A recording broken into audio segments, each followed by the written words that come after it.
Okay. All right, how about now? You got us better? Yeah, after 73 years of hearing them old noisy exhaust pipes, I got a little hearing problem.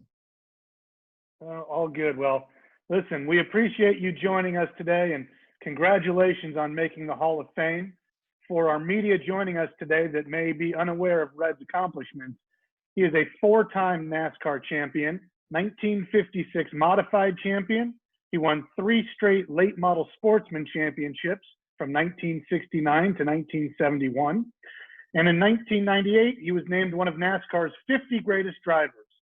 So, Red, I'll throw the floor to you. And could you please tell us what it felt like when you learned you would be joining the NASCAR Hall of Fame? Well, I kind of had to catch my breath there for a minute. Uh, I didn't know whether I'd ever make it in the NASCAR Hall of Fame. This is the biggest honor I guess you'll ever get to get in that. Uh, Figure that all the years I've been in it, I started NASCAR in 1953 on the beach course when I ran a Hudson down there on the beach in '53, and I ran two more races on the beach before they built the super speedway.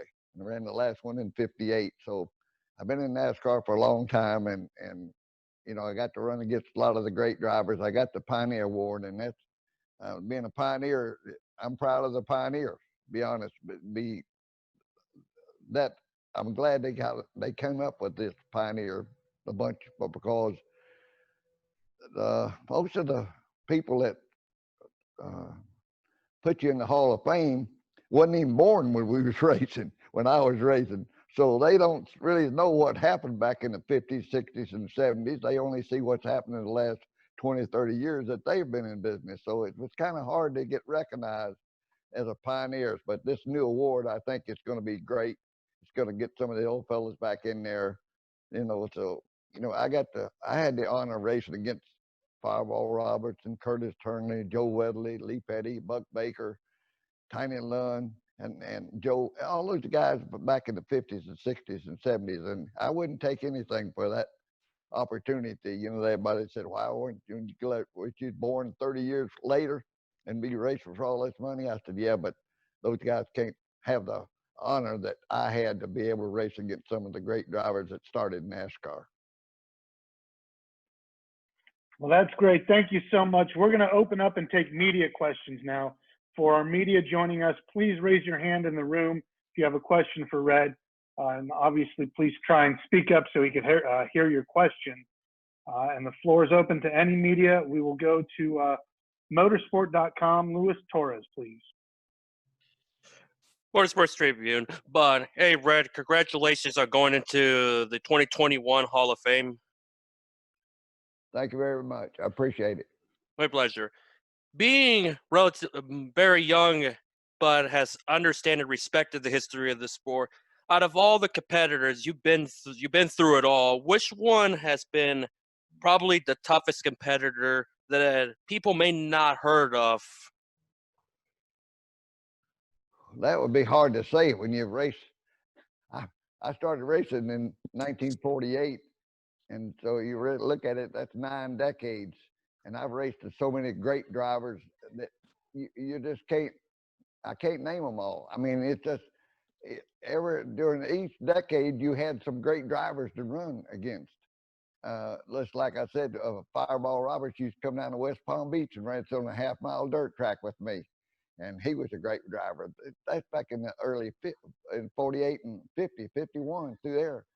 And then all those races I ran on the beach course, that one race in 56, they started 136 cars in it. There was a bunch of great drivers in those days. And you look at them, the run up down, and you see some names back there that, that you didn't recognize, but they became popular, great drivers later on in their career, maybe 10 or 20 years from that.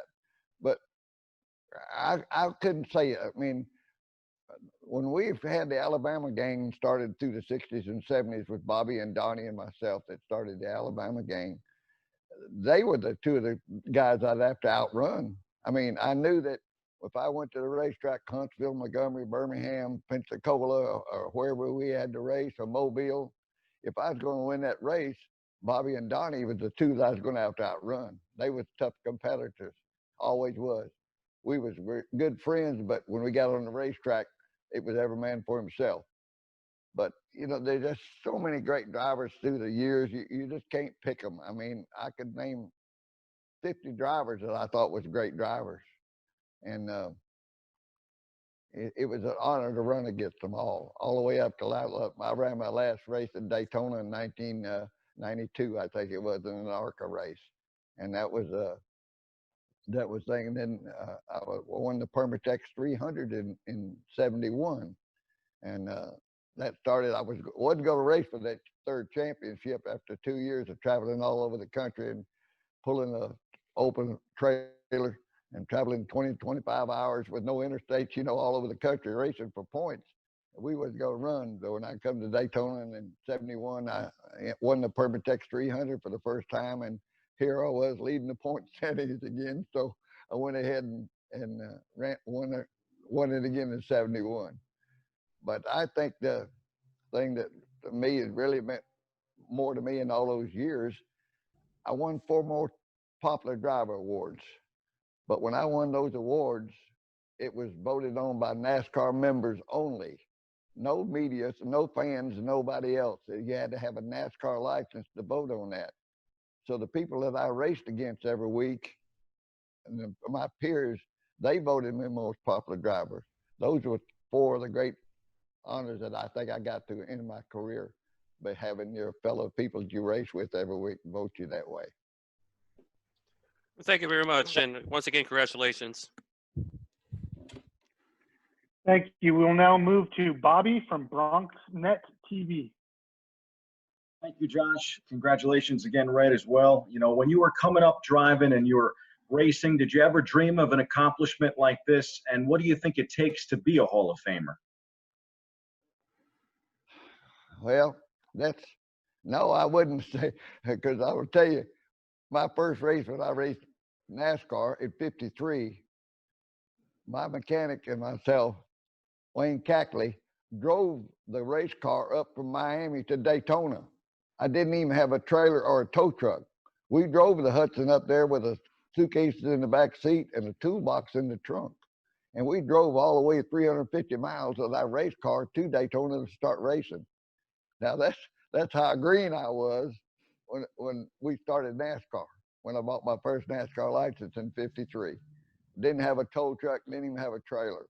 So you don't know what's going to happen down the road. You always try, you know, and I've got some stories that, you know, I could tell later on a little bit longer about what started my career. Actually, that in '53, I'm going to tell you this.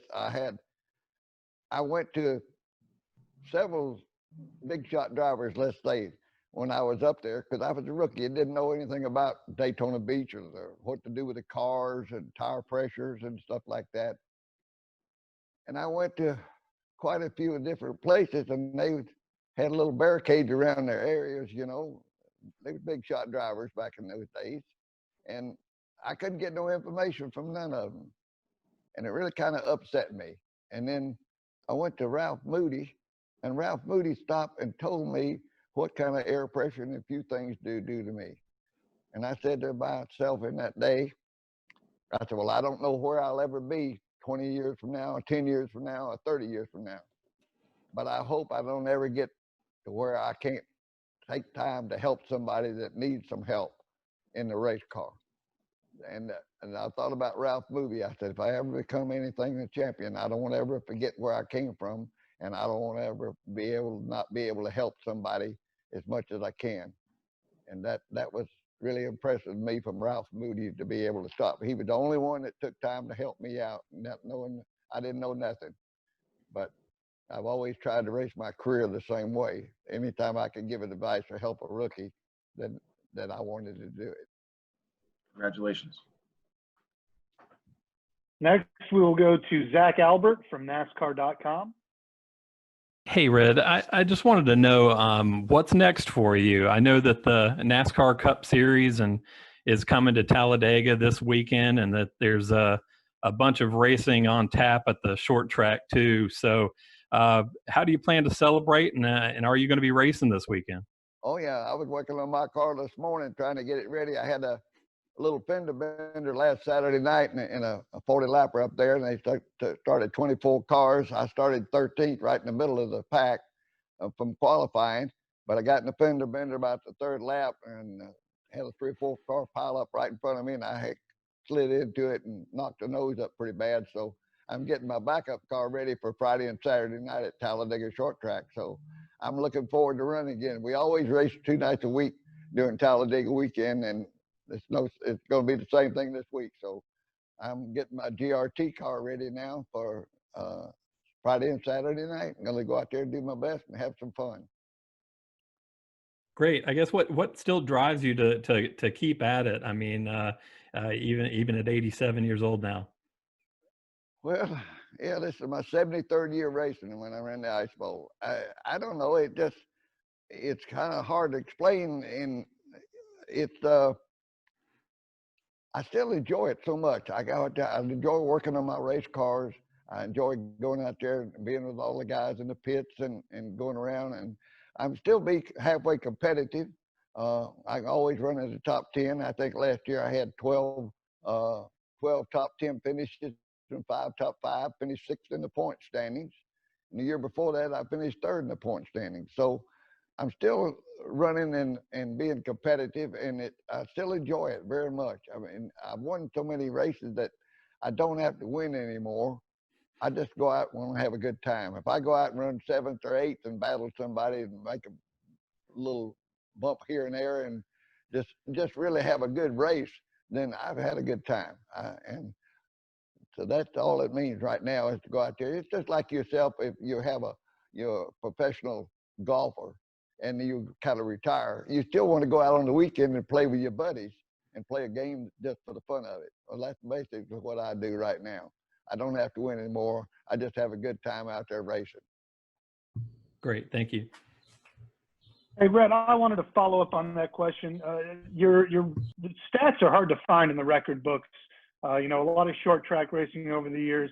If you had to guess, how many NASCAR races would you say you have won in your career? Oh, that's hard to say because we ran Huntsville Thursday night, Birmingham Friday night, Montgomery Saturday night, and then we tried to find a place to race on Sunday. So we ran 3 or 4 nights a week NASCAR back through the 60s and 70s and 80s through there with me and Bobby and Donnie. We traveled all over the country. And I don't really know how many of the NASCAR races that I won. I went to a bunch of Greenville, Pickens, and just different racetracks all over the country that I ran in. But I never really kept up with exactly the NASCAR races. In the Cup Series, I finished 4th in the Talladega 500 in '74. And then I finished 4th in the Macon 500 in Macon, Georgia.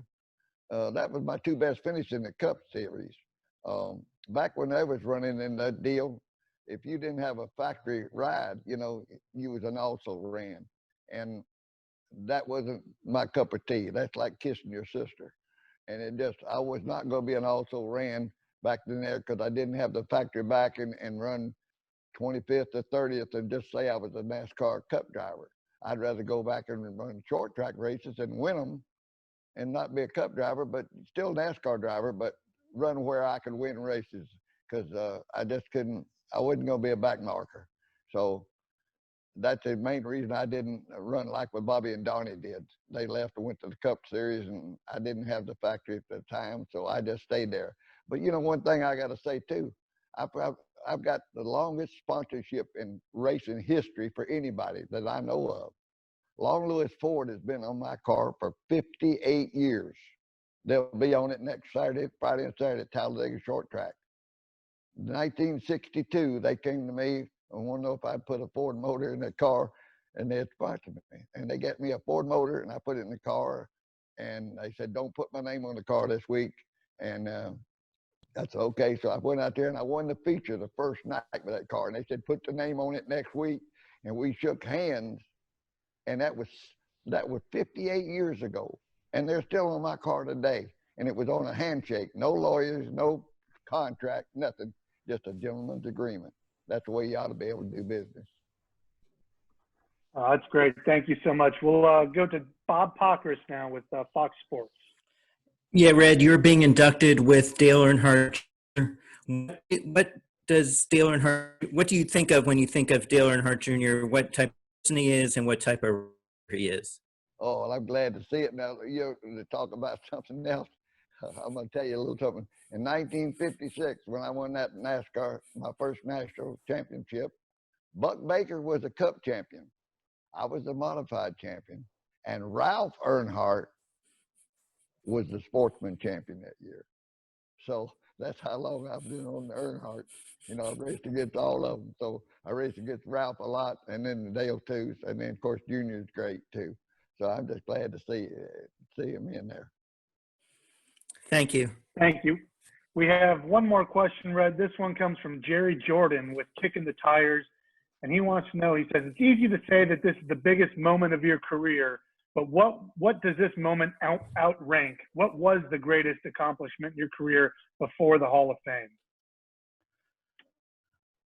That goes back to one of my, I'm going to tell you, the Permatex 300, when I ran it in Daytona.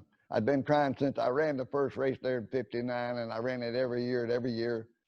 And the Cup drivers won them every year. And then finally in 1971, I won the Permatex 300 at Daytona. That was my big accomplishment. But what made that thing so great, my mom, which is my mother, never went to the races, very seldom. I don't think she'd ever been to 5 races in my career. She's never been to Daytona or any kind of super speedway race. And she came up from Miami, and I won the Permatex 300, and she got to go to Victory Circle with me. But what made it special, it was on February the 13th, and it was her birthday. So I won the Permatex 300 on my mama's birthday. She was at Daytona in Victory Circle with me, and that was probably the biggest accomplishment, the thing that I always think about, being able to win that race with my mom there for the first time she'd ever been to a track. Wow, what a very special memory. And thank you so much for sharing that. Thank you for joining us today. Congratulations again on making the NASCAR Hall of Fame. I appreciate it very much. Have a good evening. Okay, thank you.